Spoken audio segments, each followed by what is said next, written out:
In the world of modern relationships, it is especially important not to hide your hobbies and passions. Let them become your calling card. It asks not about pretending to be someone else.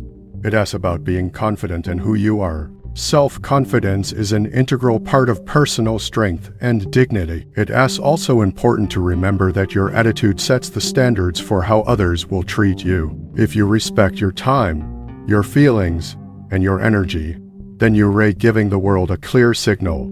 Treat me with respect, too. Marcus Aurelius said, "It asks not what happens to you that matters, but how you react to it." This rule also applies to our interactions with people. It is important not only how we look or what we say, but also how we handle situations when difficulties arise. Do you give up under pressure, losing your dignity, or hold your head high, learning from mistakes? You can start small, set boundaries. Don't be afraid to say no to things that contradict your values. Show more kindness to yourself and others.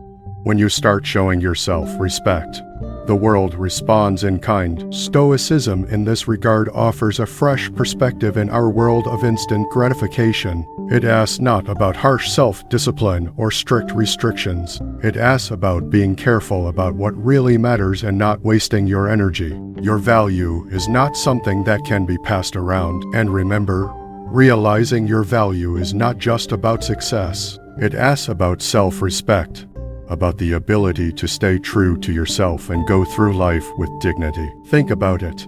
In a relationship, as well as at the dating stage, there is often a desire to give everything. Your time, your space, your innermost thoughts. But the Stoics advise us to approach this differently.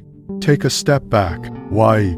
Because what is always at hand and accessible to everyone loses its value over time. It asks human nature. We live in a world where you can be in touch 24/7, where it is easy to say yes to any request. But the real beauty of communication lies in expectation, in depth, in the understatement. First, start with how you present yourself to the world. Dress stylishly, but with restraint. It asks not about fashion.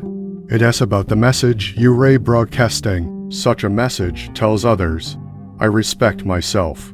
You don't hide from the world, but you don't flaunt yourself either. It asks about balance, the feeling that you weigh more than meets the eye. Another important rule is to manage your time. In our world where online connections never end, being selective about who you pay your attention to is of great importance. This is not a game, but a statement.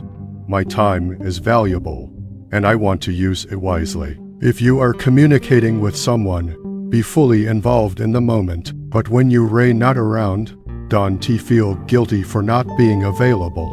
This is because you have your own life, your own goals, hobbies, and time for personal growth. Emotional self-control is another key thing worth emphasizing. This does not mean being cold or detached. It asks not about being completely isolated from the world. It asks about inner peace. You don't allow any event or every person to take away your emotional energy. It must be earned, as, in fact, is your attention. However, this does not mean that you need to become insensitive. Human connections are what makes life rich and fulfilling, but there is beauty in them if you approach it gradually. Instead of sinking into the superficial and instantaneous, create deep, meaningful relationships that will stand the test of time. Access restriction is not manipulation or a game of inaccessibility. It asks an element of self-respect.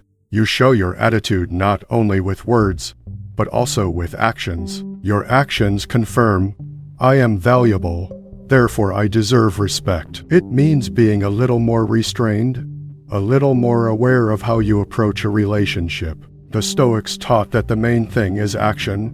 Don't tell me, show me. For example, you can say that you will not allow rough treatment, but true strength will manifest itself only at the moment when someone really crosses your boundaries. Will you stay true to your principles, or will you allow the situation to violate them? Real power lies in actions, not words. It is not always easy, especially when it comes to people or situations that are important to you. However, how you react to violations of your boundaries determines your personal strength. For example, if you value honesty and have clearly indicated this, your reaction to deception will demonstrate how consistently you adhere to your principles. Remember, value yourself and demonstrate this not with words, but with actions. This approach will not only improve the quality of your relationship, but will also allow you to build a more conscious and dignified life. When someone lies to you,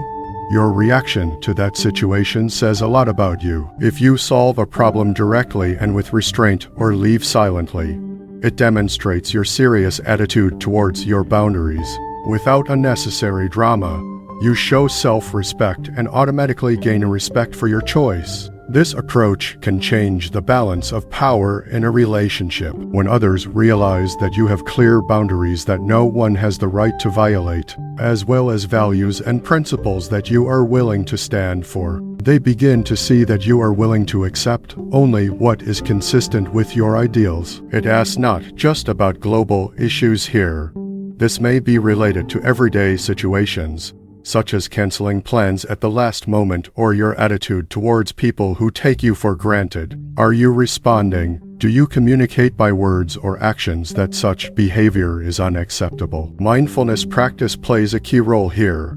It consists in being able to notice what you are guided by in your actions and how much they correspond to your inner boundaries. Are you staying true to yourself?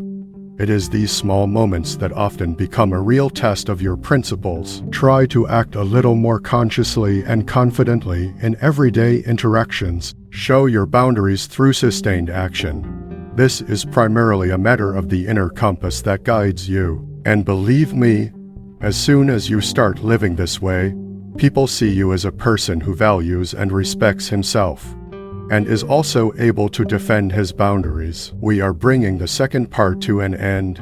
If you liked our release, please like it, subscribe to the channel, and watch our other videos about human psychology, relationships, and the laws of life.